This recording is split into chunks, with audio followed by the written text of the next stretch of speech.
नमस्कार मेरे प्यारे छात्रों, आप सभी को मेरा प्यार भरा नमस्ते। छात्रों, आज 15 अगस्त हम स्वतंत्रता का एक 74 वर्ष का पर्व मना रहे हैं।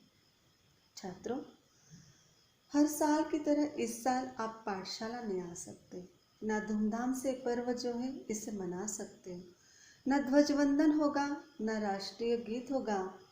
आप घर में ही रहिए, सुरक्षित रहिए। अपने ऑनलाइन के माध्यम से आपको ये सारी बातें जो है पर्व किस तरह से मनाना चाहिए इसकी जानकारी दी जाएगी। इसकी वजह आप सब जानते हैं। हमारे देश के सामने ही नहीं तो पूरे विश्व के सामने एक बड़ी समस्या अचानक आकर खड़ी हो गई थी, जिसका हमें पता भी नहीं चला था कि ये समस्या इतना भयंकर रूप धारण कर सकती है और हमारे जनजीवन को नष्ट कर सकती है। वो समस्या थी कोरोना वायरस, एक महाभयंकर विषाणु जो पूरे विश्व को क्या कर रहा है, भयभीत करने का प्रयास कर रहा है। ऐसे में हमारे जीवन शैली पर बड़ा असर पड़ा। हमारी जीवन शैली जीने का तरीका बदल चुका और इस महामारी की वजह से हर एक व्यक्ति प्रभावित ना हो, इसके लिए अनेक उपाय हमारी सरकार ने किए और इसके लिए हमें पहले से जागरूक करने का प्रयास किया। इस कोरोना वायरस से हमें किस तरह से सुरक्षित रहना है, कैसे सुरक्षित रहना है और अपने आप से किस तरह से लड़ना है, इसकी जानकारी हमें सरकार से, डॉक्टर से, नर्स से, पुलिस से, समाज सेवियों से, सबसे क्या मिली, हर पल जानकारी मिलती गई। तो छात्रों, आज जो 15 अगस्त है, हम उन्हीं के लिए जिन्होंने हमारे भारत देश को आज़ाद करने के लिए अपनी जान न्यौछावर कर दी थी, जो कुर्बान हो गए, उनका ऋण आज हम अदा करने वाले हैं। जो भी इस महाभयंकर बीमारी में संघर्ष कर लोगों की जान बचाने का प्रयास करें, उन डॉक्टर्स, नर्स, पुलिस कर्मचारी जो भारतीय सीमा पर तैनात अपनी भारत माता की रक्षा करें, ऐसे सेनाओं की, और जो समाज सेवी संस्थाएं जो इस महामारी की जकड़ को दूर करने का प्रयास करे हैं, ऐसे अनेक लोगों का ऋण आज हमें अदा करना है। इनकी सेवा जो है इसे शब्दों में हम बयान नहीं कर सकते।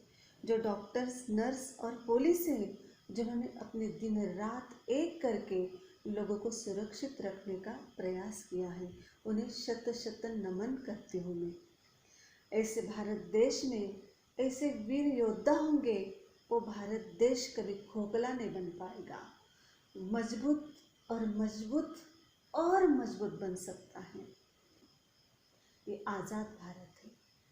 यहाँ पर एकता का महान महान रूप आज हमें देखने को मिला। जो पूरे विश्व में महामारी फैली थी, अनेक अंतर्राष्ट्रीय देश जो है इस बीमारी की जकड़ में आकर अपनी अर्थव्यवस्था को भी बहुत खो बैठी, लोगों को खो बैठी।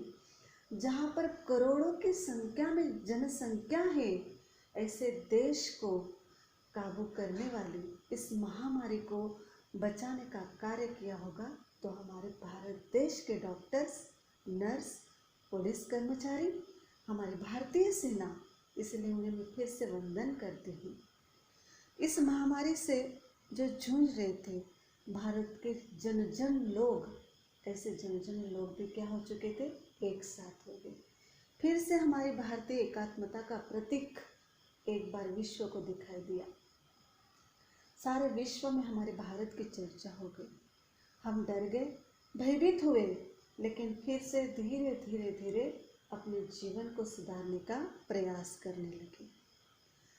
इसलिए आज हमारा जो स्वतंत्रता दिवस है, स्वतंत्रता पर्व जो हम मनाने वाले हैं, इस महामारी में दिन रात सेवा करने वाले जो डॉक्टर्स, नर्स हैं, आज हम उन्हें वंदन करेंगे।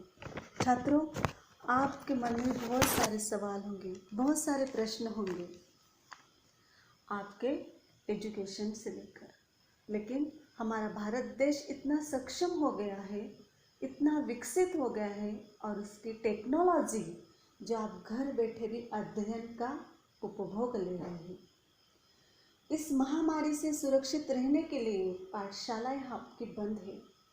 हम आप तक किस तरह से पहुंच सकते हैं, तो इसका भी हमारे भारत देश में बहुत तारीफ करने वाला प्रशासनिक ऐसा कार्य है जो हम ऑनलाइन के माध्यम से आप तक पहुंच गए। ये हमारे भारत की एक सुंदर पहचान है। तो इस भारत देश में जो आज नहीं तो अनेक वर्षों से अपनी पहचान बनाकर और विकसित करने का कार्य करेगी। इसलिए छात्रों, आज के दिन में आपको यही संबोधन करना चाहूँगी कि परिस्थितियाँ चाहे कितनी भी विकट क्यों ना हो, कितनी ही मुश्किल क्यों ना हो और कितना ही भयंकर तूफान क्यों ना हो, तो भी हमें क्या करना है, उससे डरना नहीं है। इसलिए हमारे भारत सरकार माननीय प्रधानमंत्री मोदी जी ने आत्मनिर्भर भारत की पहचान आपको करा दी है। हर एक नागरिक, हर एक व्यक्ति आत्मनिर्भर होकर फिर से अपने जीवन को सुंदर बना सकता है और अपनी जीवन शैली को सुंदर कर सकता है। छोटे से छोटा व्यक्ति भी अपने जीवन में क्या कर सकता है, आत्मनिर्भर बनकर अपने जीवन को फिर से नए ढंग से शुरू कर सकता है। ये किसी दूसरे देशों में नहीं हुआ है, ये सिर्फ हमारे भारत देश में हुआ है, जिन्होंने क्या किया है, हर एक व्यक्ति को आत्मनिर्भर होने का संदेश दिया है। और मैं भी उम्मीद करती हूँ छात्रों कि आप खुद आत्मनिर्भर ज़रूर हो जाओगे। जब व्यक्ति आत्मनिर्भर हो जाता है तो खुद के लिए ही नहीं, सारे देश के लिए एक ताकत बन जाता है। और वो ऐसी ताकत जो अपने लिए सीमित नहीं रहती है, तो दूसरों के लिए भी क्या करती है, योगदान देने का कार्य करती है। मेरे सारे युवा वर्ग, मेरे सारे प्यारे छात्र, आज के दिन मैं आपको यही संदेश दूंगी, इस महाभयंकर कोरोना की जो स्थिति है, जो धीरे धीरे बढ़ती जा रही है, लेकिन इसी में हमें क्या करना है, अपने आप को सुरक्षित रहकर अपनी जीवन शैली में परिवर्तन लाकर सुधार करना है और एक नया जीवन जीना है। इसे भयभीत न होकर इसका सामना करके अपने आप को परिपूर्ण करना है और इस भारत देश को फिर से एक नया भारत, संपूर्ण भारत के रूप में लाना है। और वो ताकत आप सब में है, आप ज़रूर और ज़रूर कर सकते हो, ऐसी उम्मीद मैं आपसे करती हूँ। इस पाठशाला में पढ़ने वाला मेरा हर एक छात्र जो है बड़ा बलशाली है, बुद्धिमान है, ताकतवर है और इस आने वाली महामारी से वो क्या कर सकता है, अपने आप को सुरक्षित रख सकता है और क्या कर सकता है,